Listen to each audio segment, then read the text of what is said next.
your private oasis in the desert. In Las Vegas, pools can be absolutely amazing. Whether you live here in Vegas or you're looking at relocating and you're thinking about buying a home and you're trying to consider, should I get a pool or should I not get a pool? I want to give you some insights that you want to take into consideration when making that decision. It's what does it take to maintain a pool? Both costs as well as effort. So this is my backyard right here, and I got to tell you, I love my pool. That said, I didn't always want a pool. When I did the pool, I really started weighing out a lot of my decisions, and a lot of those decisions were around what is it going to take to maintain this pool, and what is it going to cost me, not just in building it, but in ultimately maintaining it on a month-over-month and year-over-year basis. So right now, we're going to break down exactly what those costs are. So first cost that to a lot of people is hidden, they're not really thinking about it, is the extra electricity costs. It costs about $50 on average, give or take. It depends on how many pumps you have and what you have running, but about $50 on average per month to run a pool. A little bit lower in the winter because you have the pumps running less, and a bit higher in the summer because with the temperatures out here getting well above 100 degrees, you've got to be running that pump about 1 hour for every 10 degrees. So when you're at about 110 degrees during the day, you need 11 hours of that pump running. So that way you're circulating that chlorine or the chloramines that are derived from the chlorine or a saltwater pool in order to fight off any algae. That warmer water certainly is an area for growth. So you want to keep that clean, keep that algae out of that pool. Nobody likes a green pool. I mean, unless of course you did a green bottom pool for the look, but nobody likes that water turning green or the growth on the walls being green. The second is evaporation. Again, in the winter months when it's a little bit cooler, not so bad. However, during the summer, we have a lot of evaporation. We're a dry climate. The sun is like 7 feet from Las Vegas. That's why it gets to 110 plus. Kidding aside, there is a lot of water evaporation. And that cost ends up averaging out to about $25 a month for the average size pool. The average size pool being somewhere in the 400 to 500 square foot range, right? So this pool behind me is 15 by 30 plus a spa. So you've got about a 450 square foot pool here.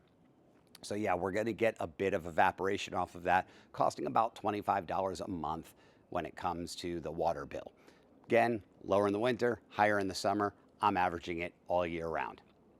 So right there between utilities, we have about $75 a month. Now, I mentioned a spa. So when it comes to the spa, you want to heat that spa. Maybe a little earlier in the season, you're heating the pool too. Possibly you have a solar cover or solar on the roof. Again, another maintenance factor there. However, if you don't, you may want to heat it up. I actually had a little get together for Memorial Day and did warm the pool up. So you got to figure that based on gas costs right now, every hour that your heater is on is running about $7. So oftentimes, depending on if you're heating the spa or the pool, you could have that heater on for a couple or a few hours. So depending on how many times you're heating that up on a daily, weekly, monthly basis, your bill could grow from there. So I always associate my gas bill for about $40 a month. So now we're a little over $100 a month just for the different utilities around the pool. Now, when it comes to pool service and pool maintenance, you could do one of two things. You could do DIY, right? Do it yourself. And then you're looking at typically around $40 to $50 a month in chemicals, buying chlorine, buying muriatic acid, buying conditioner. Some of them, again, are once a year, like conditioner you typically put in, and it's good for a long time, keeping that water alkalinity at a certain level. And you're putting in your acid weekly, typically a quarter or a half a gallon, depending, again, on your pool, your evaporation effects, all of those things. And then you've got your chlorine or your salt if you're running a salt pool with a salt cell. So again, $40 to $50. If you're not doing it yourself, pool companies now are charging about $150 to $200 a month for maintenance, and that is all inclusive of the chemicals. So that bumps your bill about $100, maybe a little bit more than that. So now we're getting up near $200 on DIY with all the utilities as well as the chemicals. or $300 if you're hiring a pool service company. Say it's about 50-50 from people that I know that hire pool service companies versus don't. Now, what other cost may you have when it comes to a pool? Well, pools require constant upgrading of certain things. Filters are going to be every 2 to 3 years. Filter sets typically can cost $300 or $400. You may have other components like a robotic vacuum or a skimmer net. Those tend to go bad after a little while. So with all of the extra accessories and things that you're going to buy over time, and again, these might be annually, biannually, even every 3 years, you will spend a bit more money. A salt cell if you have a salt pool. So when you add all of those up, it ends up being another couple $1,000s every couple of years, really, when it comes down to it. So, I figure about $100 a month and a little slush fund on the side is going to do it. So, all in all, what it costs to own a pool is somewhere between $250 at an absolute low up to $400, maybe even $500 on the higher side on a monthly basis. Again, that's not going to come out of your pocket every month because there are some that are annual expenses or quarterly expenses or every 2 or 3 years. However, overall, you've got to be looking at somewhere between $250 and $500 a month, depending on how much work you're taking on yourself and how large your pool is. It could go up from there if you've got a really complicated pool. Remember too, some bigger things go out every once in a while. You've got pool heaters, you've got pool pumps, and these things happen. So if you don't have a home warranty that covers it, and even if you do have a home warranty, you got to look at what the limits are, how much you're going to be out of pocket, not just for the service fee, but also it might have a limitation on pool pumps of $500, and that new variable speed pool pump is $1,500. So when you factor that in, it could even go up a little bit above what I'm talking about. So now it comes back to, what is your decision? Do you want a pool or do you not? Now, I want to bring up one other point in this. I have clients that come to me all the time that a pool is an absolute must. It is, in their mind, a need, or it's a strong want that's so strong that they will not consider a home without a pool. Great. They've got that in mind. Hopefully they know all the cost. If they don't, hopefully they're watching this video and now they do. And hopefully it still doesn't change their mind. They love the pool. They love the idea of, themselves laying and relaxing in it. Maybe they have kids. They want the kids to be playing in it. All of that is fantastic. And I also have people that are a definitive no. I don't want a pool. I don't want the maintenance. I don't want the cost. I'm not going to use it. It is a waste to me. And that's great too. However, I have a lot of people, probably 50 to 60% of my buying clients are saying, I'm impartial to a pool. If it's a good enough deal on the house, give or take, pool, no pool, doesn't matter to me. Find me a great house within this price range, within this monthly payment range, and I'm happy to oblige either way. However, a lot of those people are not considering that extra cost. They're looking at it in the price of the house. They're saying, okay, if I'm looking for, let's say, a $700,000 house, can I get that $700,000 house with every feature that I want? Let's say it's 4 bedrooms, 3 bathrooms, an office area, open entertainment area with a big kitchen with an island that flows into this great room, and a pool? Yeah, then I'll take it with the pool.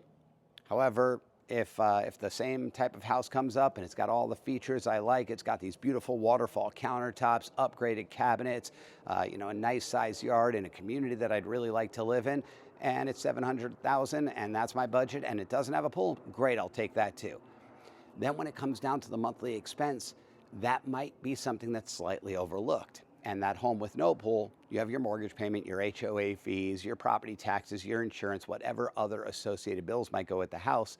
And again, because the house cost was approximately the same for this one or that one, whichever one they choose, they haven't necessarily taken into consideration that extra expense. And if it was something that they didn't care one way or another, maybe they start to use it and they are so happy they made the decision to get a pool. However, if it's just going to be something that's going to really look good in the backyard and they didn't take that into consideration, that might be their vacation fund that they're foregoing, or maybe upgrading to a newer car, or maybe just saving money and putting money aside for investment and building up their future. So I think it's really important that you take all of those considerations into effect.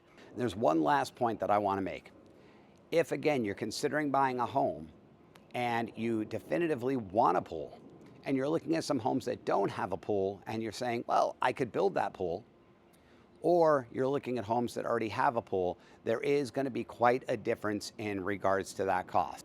Now, brand new pools could be financed. Sometimes they could even be added to the mortgage if you get the pool builder to do everything right up front, especially on new build homes. So you can make that monthly payment palatable. However, if you're looking at resale homes and you could find a home with all the features that you'd like, with a great pool already in the backyard, it's going to save you a ton of money. A pool like this behind me right now, I'm gonna kind of go on a wild guess. There's a lot of water dynamics. The spa is actually lower than the pool, so there's a 400-gallon surge tank underground. There's a multiple pump system.